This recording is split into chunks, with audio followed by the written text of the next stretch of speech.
Olá galera, eu sou o professor Silvio Freitas e hoje nós vamos falar sobre a função periódica. Tá? Bom, o que é uma função periódica? Se f definida de R em R, com f de x mais φ igual a f de x, para certo φ real e positivo, e todo x real, dizemos que f é periódica. Bom, o que eu quero dizer aqui para você é que pode existir um certo intervalo, esse intervalo vai depender desse φ, mais à frente a gente vai comentar um pouco melhor sobre ele, de tal forma que para todo x que você pegue nessa reta, claro, tem que atender ao domínio, tá? Mas qualquer x que você pegue nessa reta, de intervalos de φ em φ, se ele existir, claro, as imagens elas vão se repetir. O valor numérico dessas funções vai ser o mesmo. Bom, como assim, Silvio? Não entendi muito bem. Então, acompanha comigo no gráfico o que eu quero mostrar para vocês com essa definição.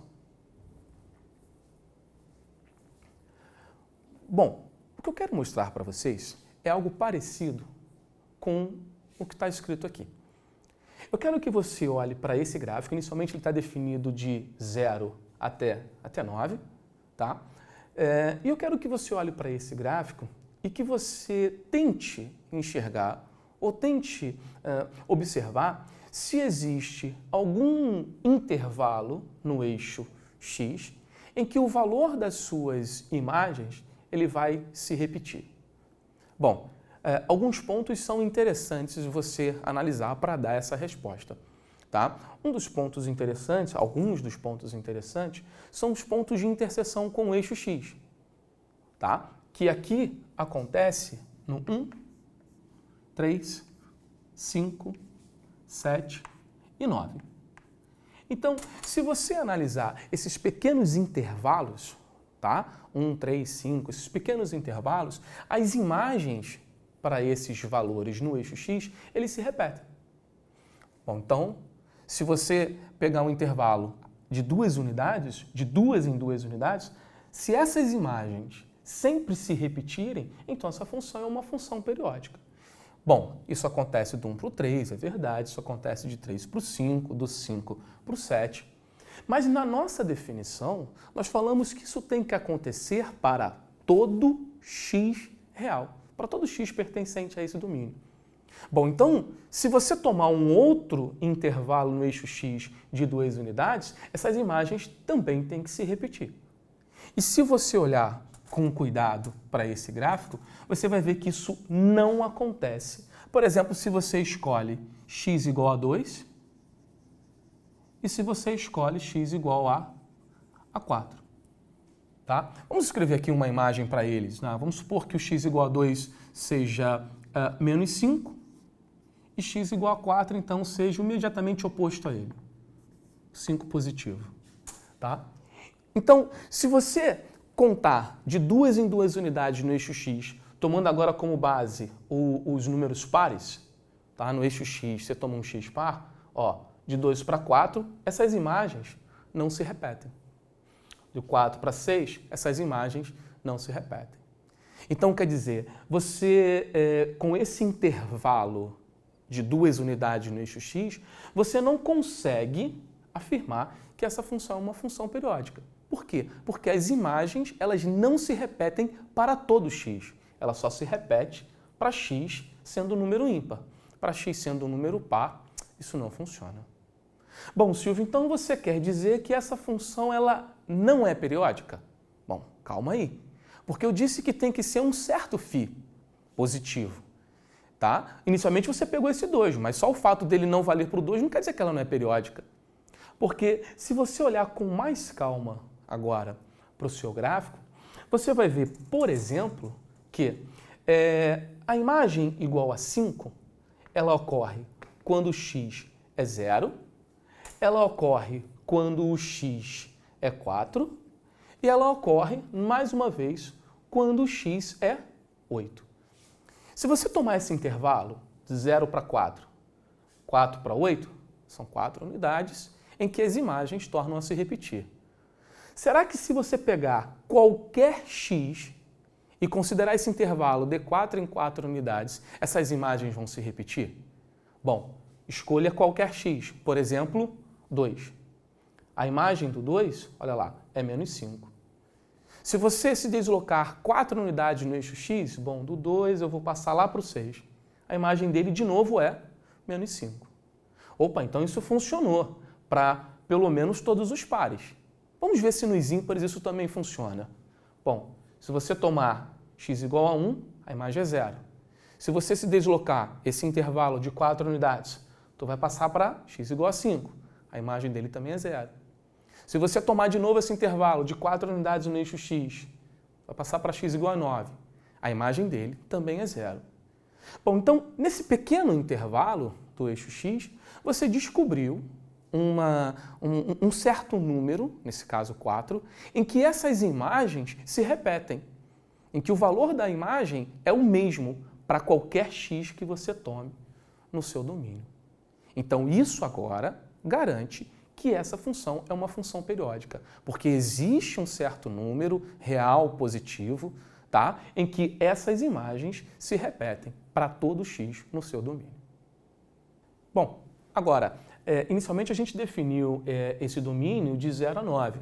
Suponha então que esse gráfico continue com esse mesmo comportamento até o infinito positivo, tá?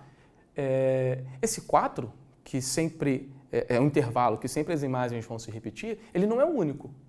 Se você tomar aqui, por exemplo, um intervalo de 8 unidades, tá? Se você pegar de x igual a 0 até x igual a 8, olha só, a imagem 5, 5, ela se repete.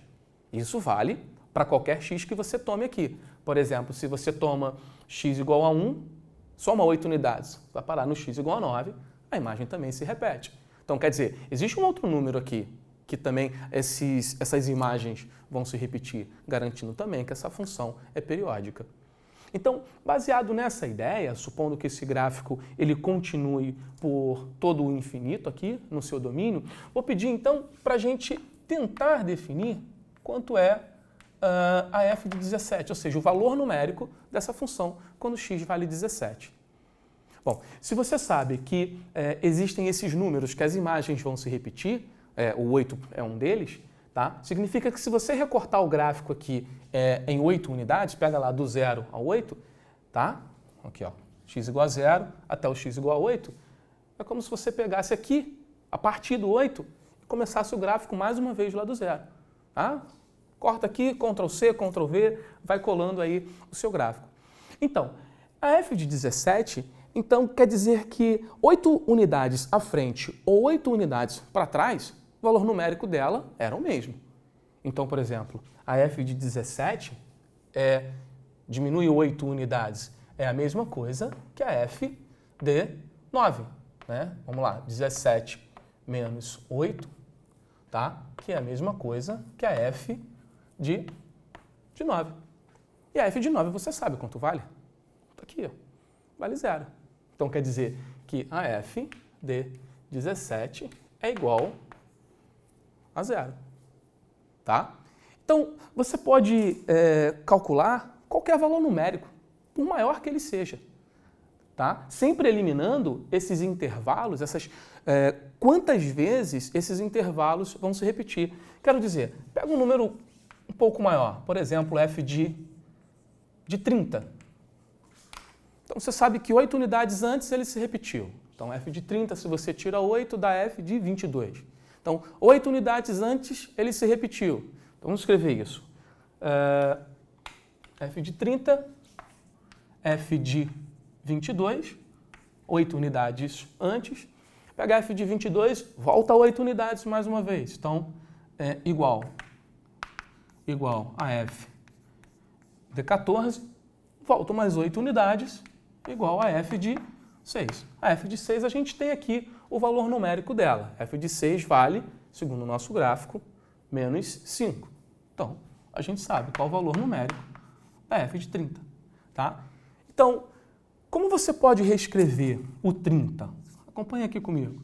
O 30, ele é a mesma coisa que 3 vezes o 8, 24, mais 6, tá? Eu escrevi como uma quantidade inteira de vezes o número 8.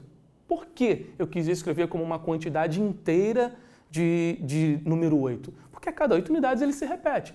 Então isso aqui, ó, não me interessa, o valor era sempre o mesmo. Me interessa esse camarada aqui, ó. Tá? Então 30, 3 vezes 8 mais 6, quer dizer que a f de 30 é igual a f de 6.